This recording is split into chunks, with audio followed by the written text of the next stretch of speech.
नमस्कार, मैं हूं आंचल सिंह और आपका स्वागत हमारे चैनल पर। नेपाल में ओली की कुर्सी जाना तय है, क्योंकि जिस तरीके से पार्टी के अंदर ही विरोध हो रहा है ओली का, क्योंकि चाइना के कहने पर किस तरीके से उन्होंने भारत से विवाद खड़ा कर लिया है और अब नेपाल के लिए स्थिति कितनी बदतर होती जा रही है, इसे देखते हुए पूरे देश में ओली के खिलाफ आक्रोश है। वहीं पर पार्टी के अध्यक्ष ने यह साफ कह दिया है कि आपको इस्तीफा देना होगा, अगर आप नहीं देते हैं तो मैं पार्टी तोड़ दूंगा। लेकिन चाइना किस तरीके से ओली को बचाने में जुटा हुआ है। अभी 2 महीने पहले ही राजदूत ने ओली की कुर्सी बचाई थी। ये वही राजदूत हैं जो ओली के काफी करीबी हैं। यहां तक कि मीडिया में ऐसी भी खबरें आई हैं कि काफी अच्छे और घनिष्ठ संबंध इनके हैं और आज वो फिर ओली और राष्ट्रपति के कट्टर विरोधी माने जाते हैं माधव कुमार उनसे मिलने गई। यहां तक कि कुर्सी बचाने के लिए अब चाइना हर दमथम लगा रहा है, क्योंकि उसको पता है कि ओली ही ऐसा इंसान है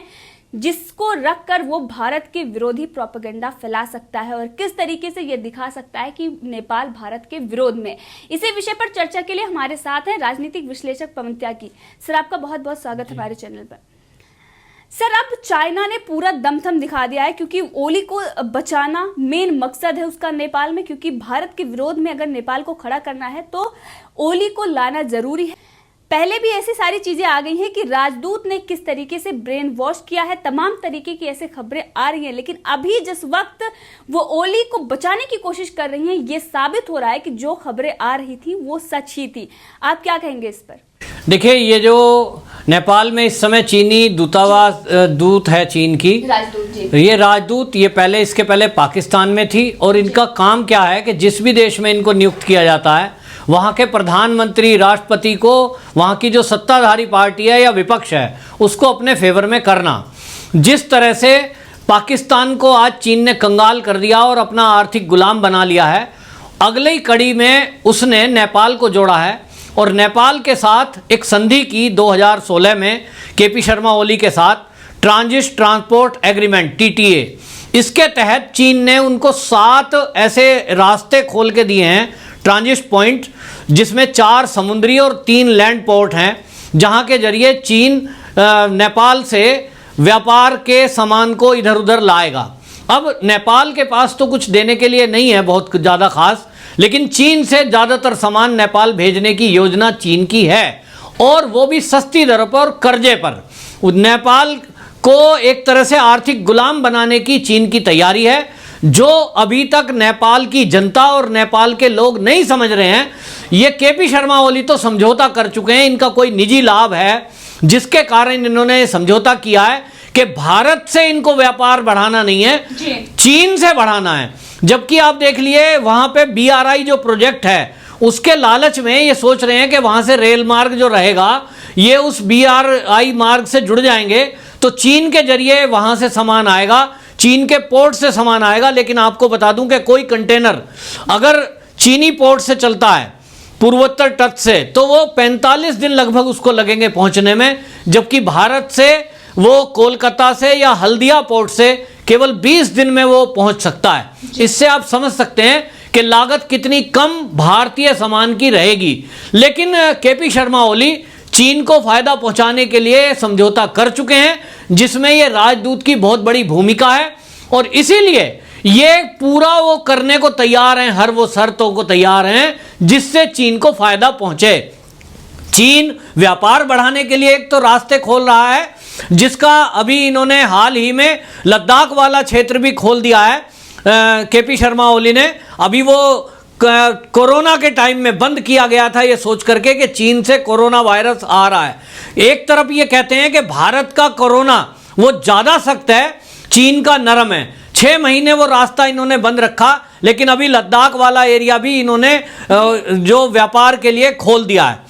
तो केपी शर्मा ओली हर वो काम कर रहे हैं जो चीन को फायदा पहुंचाए, हर वो काम कर रहे हैं जिससे नेपाल आर्थिक गुलामी की तरफ जाए और इसलिए चीन का दबदबा वहां बढ़ रहा है। राजदूत की जो ड्यूटी है वो वहां 2 देशों के बीच में रिश्ते कायम करने के लिए है। कोई दिक्कत आती है, अगर चीनी नागरिक नेपाल में आता है किसी कारण से, व्यापारी वहां कोई व्यापार करता है, उसकी प्रॉब्लम को दूर करने के लिए, ना कि राजदूत का मतलब सरकार में दखलंदाजी करने का होता है। लेकिन चीनी राजदूत जिस तरह से नेपाल की सत्ता में नेपाल के लोगों में और नेपाल के राष्ट्रपति से जिस तरह की दखलंदाजी और मिलन जुलन और वो कर रहे हैं सरकार बचाने के लिए, किसी एक व्यक्ति के लिए वो जो प्रयासरत है, ये दिखाता है कि चीन किस तरह से नेपाल में दखलंदाजी कर रहा है। उसकी दखलंदाजी सत्ता में तो चल ही रही है, विपक्षी लीडरों से भी मिलकर के वो पूरी तरह से नेपाल को, नेपाल की सत्ता को और नेपाल की जनता को अपना गुलाम बनाने की कोशिश में लगा हुआ है। सर, इसी बीच नेपाल भारत को धमकी दे रहा है कि लाल बकेया नदी पर जो बांध बना हुआ है वो अगर आप नहीं तोड़ते तो हम तोड़ देंगे उसे। और इसी बीच ये भी कहा जा रहा है कि ये बांध अगर तोड़ दिया गया तो उससे बिहार में, एक तो वैसे ही बिहार की अगर बरसात में देखें तो हालत किस तरीके से हो जाती है, अगर ये बांध तोड़ दिया गया तो ये और भी विकराल रूप धारण कर लेगी जो ये बाढ़ आती है, तो इससे काफी जान माल का भी नुकसान हो सकता है। तो ये नेपाल इस पर जो धमकी दे रहा है, आप क्या कहेंगे इस पर? देखिए, उन्होंने एक ऑब्जेक्शन किया है कि नो मैंस लैंड पर बनाया गया है, तटबंध जो बनाया है, तो उस ऑब्जेक्शन को भारत को उन्होंने कहा है, उसको मान भी लिया है भारतीय लोगों ने। असल में बांध कहाँ बनाया जाएगा जहाँ ये लगता है कि वहाँ से अगर पानी बह करके प्लेन एरिया में बाढ़ के लिए विकराल रूप ले रहा है, जहाँ गांव भी बह जाते हैं बिहार में हर साल, बहुत मवेशी मरते हैं, कुछ लोग भी मरते हैं, और इसलिए ये हर साल की एक प्रक्रिया है। हर साल ऐसा तटबंध बनाया जाता है नदी के किनारे जिससे कि ज़्यादातर पानी नदी का उफान लेकर के और बिहार के एरिया में ना आए। ये पहली बार नहीं है, ये हर साल बनाया जाता है, हर साल बाढ़ को रोकने के लिए बनाया जाता है। लेकिन इस बार केपी शर्मा ओली क्योंकि पूरा ऐसा एक रूप ले चुके हैं कि उनको भारत की हर बात का विरोध करना है और वो जनता को भी इसमें शामिल कर रहे हैं, जबकि दोनों देश के जो संबंध इस रहे हैं कि एक दूसरे के दुख सुख में शामिल हुए हैं।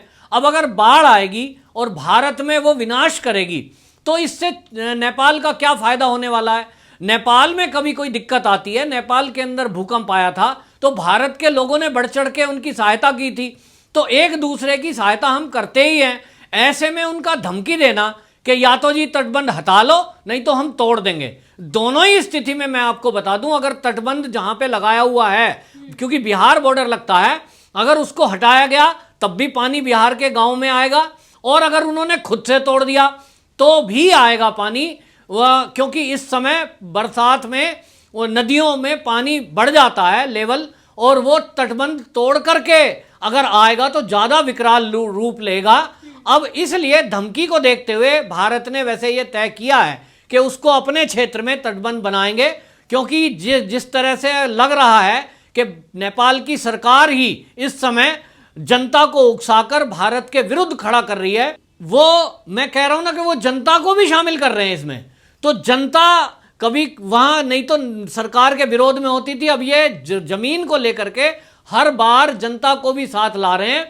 तो इसलिए भारत ने अपनी तैयारी कर ली है, लेकिन ये एक दिन का काम नहीं है, ना एकदम ये हो सकता है, क्योंकि अब बरसात शुरू हो चुकी है, नदियों का पानी उफान पर आने की अभी कंडीशन तो नहीं है, लेकिन आने वाले दिनों में आ सकता है। ये अच्छा है कि इन्होंने अभी कह दिया है, तो अभी तटबंध को पीछे की तरफ कर लेंगे अपने एरिया में, क्योंकि भारत को सुरक्षित करना, बिहार के गांव को सुरक्षित करना, बिहार सरकार इस काम को हर साल करती ही है।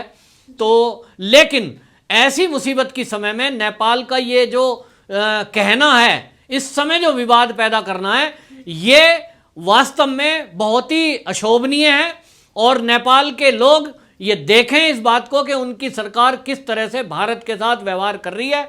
जिसको हम छोटा भाई करके अभी तक प्यार देते आए नेपाल को, वो आज भारत को ही आंखें दिखा रहा है, और मुसीबत के समय वो मुसीबत में और डालने की बात कर रहा है। सर, ये कोई बड़ी बात नहीं है, अगर हम देखें तो भारत के लिए वो बहुत ही मामूली सा है, क्योंकि भारत इतने बड़े बड़े अगर काम कर सकता है तो एक बांध बनाने की कोई बड़ी बात नहीं है। लेकिन देखा जा सकता है कि चाइना के कहने पर किस तरीके से इस वक्त नेपाल आर्टिफिशियल मुद्दों को बढ़ा रहा है, ताकि ये दुनिया में दिखाया जा सके कि नेपाल भारत के विरोध में खड़ा है। लेकिन अगर वैसे बात करें तो नेपाल की कोई औकात नहीं है। अगर चाइना से भारत का युद्ध होता है तो सबसे ज्यादा अगर किसी का नुकसान होगा तो वो नेपाल है। उसका ये भी हो सकता है कि मानचित्र से उसका नक्शा भी खत्म हो सकता है, क्योंकि इतना छोटा देश अगर इस वक्त भारत से उलझने की और दो महाशक्तियों के बीच में आने की कोशिश करेगा तो सबसे बड़ा नुकसान उसी का होगा। जी, नहीं, आप देखिए ना कि जैसे आपने देखा कि लेपु लेक, काला पानी और लिम्पियाधुरा जो था, वहां जब भारत रास्ता बना रहा था मानसरोवर, कैलाश मानसरोवर का, उस टाइम कुछ नहीं बोला नेपाल। बन रहा था क्योंकि सबको पता है कि भारत के साथ रिश्ते कैसे हैं और भारत अपने क्षेत्र में कोई गतिविधि कर रहा है, सड़क ही तो बना रहा है, नेपाल पे कब्जे की नीयत थोड़ी है। तो तब ऑब्जेक्शन नहीं किया, लेकिन जब चीन ने कहा कि तुम ऑब्जेक्शन करो तो फिर ऑब्जेक्शन किया और उस पर विवाद पैदा हुआ। ठीक इसी तरह अभी बांध की बात जो आपने कही, ये बांध भी हर साल बनता है, पिछले साल से ही कुछ चीज तो बना हुआ है वहां पे, केवल उसको अब पक्का किया गया है, कुछ रिपेयरिंग की गई है। तो जब ये पिछले साल से है और जब 2 महीने पहले इसकी रिपेयरिंग की जा रही है, तब कुछ नहीं बोली नेपाल सरकार। लेकिन जब अब ये बन के तैयार हो गया, अब बाढ़ आ गई है, तो ऐसे में अब मौके पर आकर ऑब्जेक्शन करना ये दिखा रहा है कि अब ये चीन के इशारे पर ही हो रहा है। चीन यही चाह रहा है कि इस समय अब पानी अगर बह करके बिहार के गांव में आया तो बिहार के गांव के लोग भड़केंगे जो सीमा पर रहते हैं, और यही चीन चाहता है कि भारत के लोग, नागरिक और नेपाली नागरिक, ये जो एक दूसरे से प्रेम करते हैं, ये प्रेम झगड़े में तब्दील हो जाए। ये नेपाल के लोगों को समझना है। और मैं आपके चैनल के माध्यम से बिहार के लोगों को भी कहना चाहता हूं कि वो इस सरकार की चाल को समझें कि इस समय नेपाल की सरकार चीन के शिकंजे में आ चुकी है, पूरा इंटरफेयर हो रहा है। अगर आपके खेतों में पानी आए, आपके घर को बहाए, तो नेपालियों को कुछ मत कहना। ये नेपाली सरकार, केपी शर्मा की ओली की सरकार, उसकी बदतमीजी है, उसका खामियाजा वो भुगतेंगे। जैसा कि चल रहा है कि उनको तो कुर्सी छोड़नी पड़ेगी, कुछ भी करें, लेकिन वो आने वाली पीढ़ियां ये याद रखेंगी कि नेपाल का कितना नुकसान वो करके गए। नेपाल को आर्थिक गुलाम बनाने के लिए केपी शर्मा ओली ने बिसाते बिछा दी हैं। 2016 से जो वो समझौता करके आए हैं, अभी जो चीन से व्यापारिक रिश्ते वो बढ़ा रहे हैं, उससे नुकसान और किसी का नहीं, सिवाय नेपाल का ही नुकसान होने वाला है। चीन तो हमेशा फायदे का सौदा करता है, वो ये देखता है कि कहीं कर्जा कर देगा। उसने श्रीलंका को इसी तरह किया। आज श्रीलंका बोल नहीं सकता, पाकिस्तान चीन से बोल नहीं सकता, वो अगला नंबर नेपाल का लगाए हुए है। अभी तो नेपाल वालों को अच्छा लग रहा होगा, लेकिन जब तक वो होश में आएंगे तब तक कहीं देर ना हो जाए, ये मुझे भय है। जी, आपका बहुत बहुत धन्यवाद हमसे जुड़ने के लिए।